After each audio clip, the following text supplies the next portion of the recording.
A few years ago, XCOM2 mods intimidated me. I avoided installing them because I feared them. After all, in the Steam Workshop there's more mod options than in a cheap Chinese takeaway. Which, having just said, is a bit of a tongue twister. Which mods are good? I don't know. But flip to present day me. Hello there. And I now couldn't play this game without mods. For me, the mods on this list are essential to having a fun experience on XCOM 2. And they remove most of the tedious, broken parts of the game. I've avoided adding visual mods into this list because there are so many of them, and I figure each person has their own tastes. But once you get into mods, you'll be able to work out which ones of these you like. It's not to say I don't run some visual mods. I'm a big fan of a couple of my mods where I've added extra hairstyles. But in this list I've focused more on the mechanics of the game and the UI, because I think this is ultimately where you will see the most improvement to your experience. These are my 21 essential mods to improve XCOM 2, with a bonus mod at the end of the list, so sort of 22 mods. If you'd like access to these mods, please look in the description of this video, and I'll try and list as many of them as I can. Please be aware that some of these mods are specific to Standard XCOM and War of the Chosen, so you need to work out which game you've got and get the mod that's specific to that. Nearly all of these have a version for both. Firstly, I want to recommend to you colour-based ability colours. And I'm gonna forgive them for spelling the word colour wrong. None of my American viewers are gonna understand that one. I can never go back to playing XCOM 2 without this mod. What it does is change the ability icons to inform you if those actions are free, green, if they'll cost you 1 action point, blue, or if they will end your turn, which is yellow. This is so useful to help you prioritise which action to take, particularly those actions that are free to use, like lightning hands or whiplash. It reminds you to reload before you fire. This is also very useful if you have a character who has an ability like salvo or total combat, which allows them to use other actions after using a grenade. So those abilities will now show up blue, so you know that you can use those and then shoot. I tend to find without the colour reminders, I forget about these abilities until it's too late. It makes the UI so much more clear, unbelievably helpful, and to me, a game-changing mod. Secondly, Smart Overwatch All. Sometimes you just want your soldiers to stay still and reload.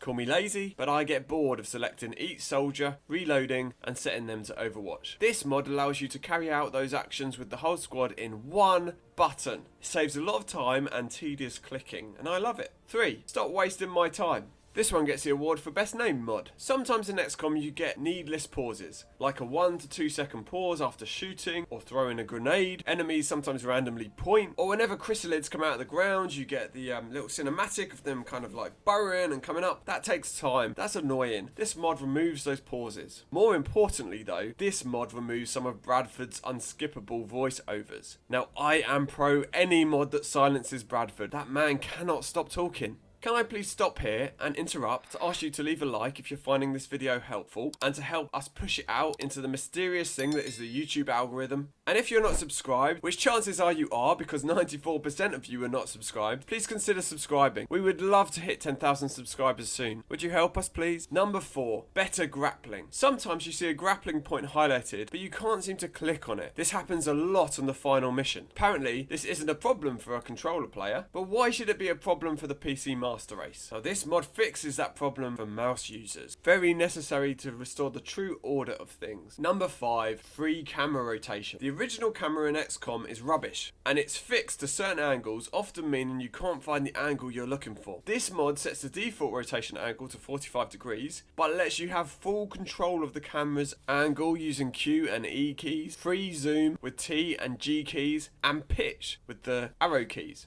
Very much recommended if you don't like the fixed angles of the base game and you want a little bit more liberty with what you can see. Number 6, turrets are cover. This is just a small niggle with the base game, which has been corrected in this mod. Turrets simply don't show up as cover. This mod will allow turrets to act as cover even when they've been destroyed. Lovely. 7, Evac All. Nobody wants to manually evacuate every single soldier in the evac zone. As you wait for the rope to drop, the soldier to disappear upwards, waste of our time. This mod is an essential. Place all the soldiers in the evac point and evac at once. It looks epic. It saves time. Another of these mods that I would cry if I couldn't have. Number 8, yet another F1, which, let's be honest, is a weird sounding mod. But all it is, with this mod installed, when you press the F1 button on your keyboard, it becomes a source of knowledge and power and wisdom. A perfect resource to help you analyze the enemies you're confronted with and prioritize who needs to die first. 9. Cinematic Rapid Fire. Now in the base game, Rapid Fire and Chain Shot alongside Banish lose their cinematic cutscene. I think you only see one shot. This restores that scene to the game, so you see every shot in all its glory. I love this one because the drama of Rapid Fire is often lost as the game jumps out of the cutscene just before you see that dastardly alien humbled. I want to see both my shots pounded into that muton's ugly face. Number 10. Color-Coded Bonds. Call me thick, but I find bonds confusing because you don't easily know who is bonded with who. This often leads to you sending bonded soldiers on separate missions and not making the most of bond abilities or growing bonds to a higher level. This mod means you are much more likely to use and embrace the bonds within your team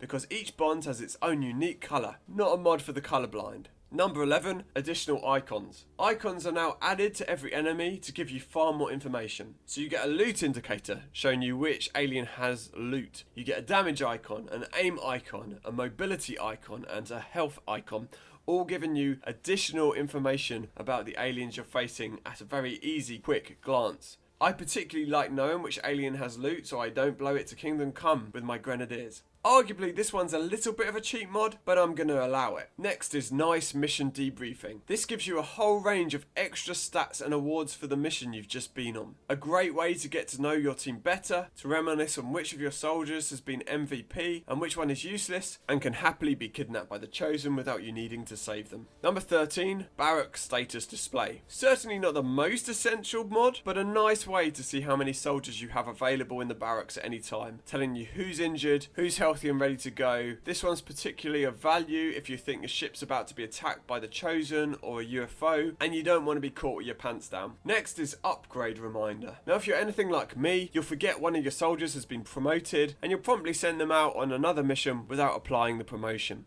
This reminder gives you a little icon on the loadout screen that reminds you that they need to be promoted. Thank you for the modder for this one for helping my brain. Next up, we've got black market usage. Ever look at all the stuff in the black market and wonder if you can sell all the stuff you've gathered in there? Or is it important for the future upgrade, which you don't know about, so you just hoard the stuff and you never get rid of it? I'm guilty of that. This mod tells you what the items in the black market will be used for and shows you which of the stuff you can sell off and which of the stuff you need to keep for upgrades. Next up, we've got Tactical Kill Counter. Again, a mod for the forgetful among us. I will often get about 45 minutes into a mission and have no idea how many aliens I've already killed and how many I should be expecting to show up. This mod gives you that little information in the top corner, a kill counter saying how many are still around, how many you've killed. Very helpful. Next is new target icons. This one's not essential and therefore perhaps against the spirit of this list, but it adds to the variety in the game, makes everything look more pretty. This mod adds a new set of target icons which both look good and give a better visual of what type of enemy you're aiming at. This way, if you want to shoot at the alien mech with your blue screen rounds, you don't need to tab your way through all the targets to work out which target is the mech, because the mech is easily discernible by the icon. A nice little time saver. Would recommend. Number 18, Detailed Soldier List. Just gives you all the info you need to know about your soldiers in one place. Lovely to see who can move a very long way, or who can shoot really accurately, or who has a high will and is less likely to be mind controlled. Perfect for selecting which rookie should be a sniper and which should go nowhere near a gun. I'm talking about you, Grenadiers. Love this one. Next is Extended Information. This helps you weigh up your shots, letting you know if there is a chance to graze an enemy rather than kill it. This sort of hidden information can be so frustrating, so this mod is in some ways a chance to calm yourself down, understand what is going on under the hood, understand if you have a small chance of you hitting but them dodging. This next one is a tower detection fix. You know that annoying bug where scanner towers still have a stealth detection radius after they're destroyed? Well, if you didn't know it, you do now. This mod fixes that bug lovely jubbly, especially if you're using Reapers. And 21, Gotcha Again. This is a mod that improves line of sight, and it shows you what you will see if you move to a specific tile, your preview. This stops that rage when you think you'll be able to hack a device, only to find that your hacker can't see it from 2 meters away. Or you move to flank an enemy and find out you can't actually see them for no apparent reason. And for my bonus mod, I'm going to say Long War of the Chosen or Long War, depending on which version you've got. I'm not sure this one should be described as a mod. It's almost a whole new game. You have new classes, you have a new campaign mode which lasts much longer, and a whole new way of playing. You're going to have to relearn the game of XCOM. It's harder than the original XCOM and less forgiving. But if you're already a fan and you feel like you've mastered the vanilla game, I'd really recommend installing this mod and giving the game a whole new lease of life. And maybe, if enough of you pester me, one day I'll play Long War on the channel. And if you need some tips and tricks about how to play XCOM 2 well, watch this video.